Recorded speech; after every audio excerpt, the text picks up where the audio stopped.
wanted to start off by talking a little bit about some characteristics of champions and what makes them so special and what makes them so inspiring. Champions have physical attributes at the top level of sports, okay? But let me promise you that the wingspan or the big hands and feet or the vertical jump are not what makes champions great. Because everyone at the top level has physical skill and attributes. What makes champions great is what's up here and what's in here. And those are the things I'd like to talk about today. Champions have a clear plan for success and for achieving their goals. It's not just a random occurrence where they show up at a game or a swim meet or some other event and just get in there and the talent takes over. They have a plan. Champions welcome challenges as a means to learn and grow. They welcome challenges because a lot of becoming a champion is about failure. You know, what we get to see on TV is the end product of a very long process of ups and downs. And sometimes we get to see the downs on TV. But usually, if the process is sound, you get to see the end result of success. But that process is a very long and difficult one for anyone. Champions produce normal and predictable performances in very abnormal and unpredictable environments. Talk about that a little bit later, particularly in terms of the Olympics, which I always tell my kids the Olympics are a series of sporting events arranged around a big media event, which is about what it is these days. Champions rehearse success on a daily basis, mentally, physically, and emotionally. They value the process of success more than any particular outcome. I think if I had to say my coaching philosophy, that's it. The process is more important than the outcome. Because that's what is controllable, and that's what's within our ability to deal with.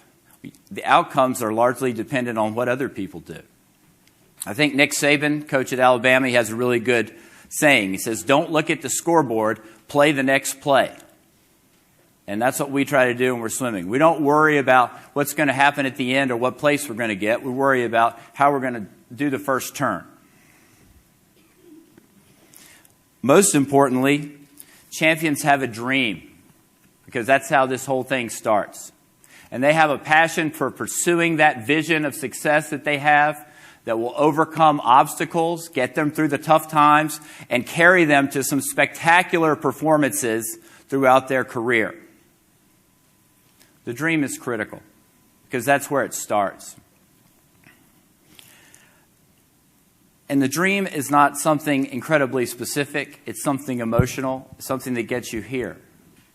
You know, nobody's going to get out of bed in the morning to finish their 200 freestyle in 52.5. It's just not exciting. But somebody might get out of bed in the morning to be the most decorated Olympian of all time. Sometimes he got out of bed for that. The dream ignites the creative process. As soon as it's in place, it's almost like a bomb goes off, and all of these things are working towards it if you have the correct mental picture. The dream establishes the forest, and then we start looking for the trees. It lets you know where we're going. What direction are we headed? That's what the dream gives you. And it does get you out of bed on those cold mornings, because nobody can be the best ever if they don't make the decisions the right way on a daily basis. That dream can change a little bit. Michael Phelps, at 12 years old, came into practice one day, and we were talking about something, I don't know, it came up, and some of the kids were talking about swimming the Olympics. And Michael said, I want to swim in the Olympics. I said, really? It's like, yeah. I was like, well, that's a good goal, but you better do a lot of butterfly if you're going to do that, so let's hop in and get going, right? It's pretty far off today. Here's what we're doing. A little bit later, at 15, His goal was to change the sport of swimming. He'd already been in the Olympics. And he said, I want to see swimming on ESPN. And until him, it never was, but now it is. He's on SportsCenter. Other swimmers are on SportsCenter. The nation has really started to care more about our sport, largely because this kid, who was 12, had a dream. And finally, it changed one more time when he was 21 years old. We were sitting in my office at the University of Michigan with his mother and his agent and myself. And we were having a meeting 2 years before the Beijing Olympics. And what we were talking about was expectations and how he wanted to pursue the Olympics in terms of expectations. Because you saw in 2004 in Athens, he showed the world that he could swim a big program. And he might be able to do something that no one had done before. But also, we knew what came with that would be a lot of expectations, a lot of pressure, a lot of responsibility on his part to live up to those expectations. So we were sitting in this meeting, and we talked about, well, what do you really want to do? Because we can really lay it out there if you want. If you really want to go for something no one's done before, you'll get the media deals, the sponsors, you'll have the media, you'll be out there. We can put you out there. But if we put you out there and you don't come through, it's not that much fun. Or we could walk it back and say, Michael's just happy to go to Beijing and hopes he wins some medals and won't have as many deals, he won't have the pressure either. And he looked up and looked me in the eye, and I've never believed anything more in my whole life than when he said, I want to be the best ever. I can feel it right now. And when he said those words, it was like a bomb went off in my head about what I needed to do. Because as soon as he said that, and he said, are you in? I said, I'm already there. I knew exactly where we were headed. I knew what we were going to do. And I knew what kind of big mountain we were going to climb. And I was going to do everything in my power to have him prepared to do something that no one else had ever done. Well, the dream is all well and good, but you got to have a plan. And that's where I come in. We teach our swimmers that the way to get anywhere is through goals, goal setting. Pretty basic. I'm sure you do that in your lives. But we take it to a very, I would say, intense level. Because I make the swimmers really go through a process of evaluating what is your dream goal. We know that when we start. And then we start working backwards to where we are. And once we have those goals in place, we have a plan that takes us down the road. There are a lot of different kinds of goals. There are, fairly long-term goals, which for us were about 8 to 10 years with Michael. He was that young, I could say, this kid's going to be really good. I want to see if I can look at the end of his career and get him started the right way. There were more immediate goals. Every 4 years, the Olympics provides nice little benchmarks for us. Our whole, world operates on a 4-year calendar. And that's still fairly vague, but you can identify some themes that we're going to work on and things that we'd like you to do.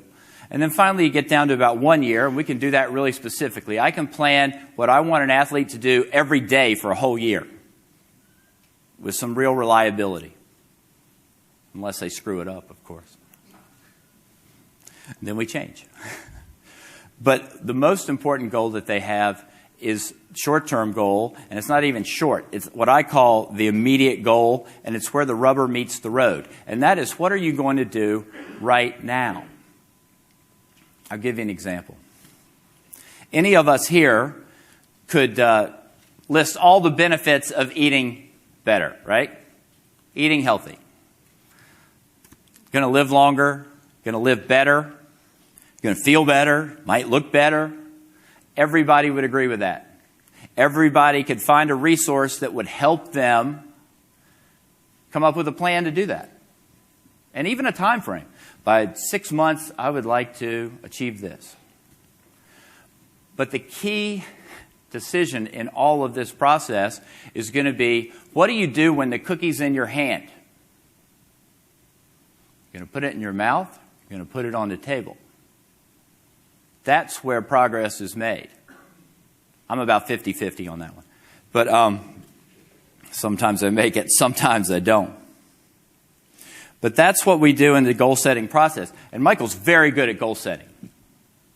When Michael was 13, I sat down and took him through a goal-setting process where he listed 3 events. He listed his times to the 100th of a second that he'd like to swim, 3 things that he would have to do to achieve each goal, and kept that paper on his refrigerator so he looked at it every day. He ate a lot, so he saw it a lot, right? He was 13. I think that next year he gained almost 60 pounds. It's hard to believe, but he grew about a lot. Okay, so he's got these goals, and at the end of that year, he swam the meet where the goals were supposed to be done. He started swimming these times, and I started thinking, I don't have that sheet in front of me, but these are pretty close. Well, in 3 events, they were this close. His 200 fly was 2:04.68. He went 2:04.68. That's hard to do, right? In the 1,500 meters, which lasts longer, the goal was 16 minutes .00. He went 16 minutes .8, so he was 0.8 of a second over 16 minutes. And in the 400 IM, he wanted to go 4:31.86. He went 4:31.81. He does that all the time. And to me, that means if you have a very good eye for goal setting and you know how to specifically turn that into your training on a daily basis, you can predict what your performance is going to be.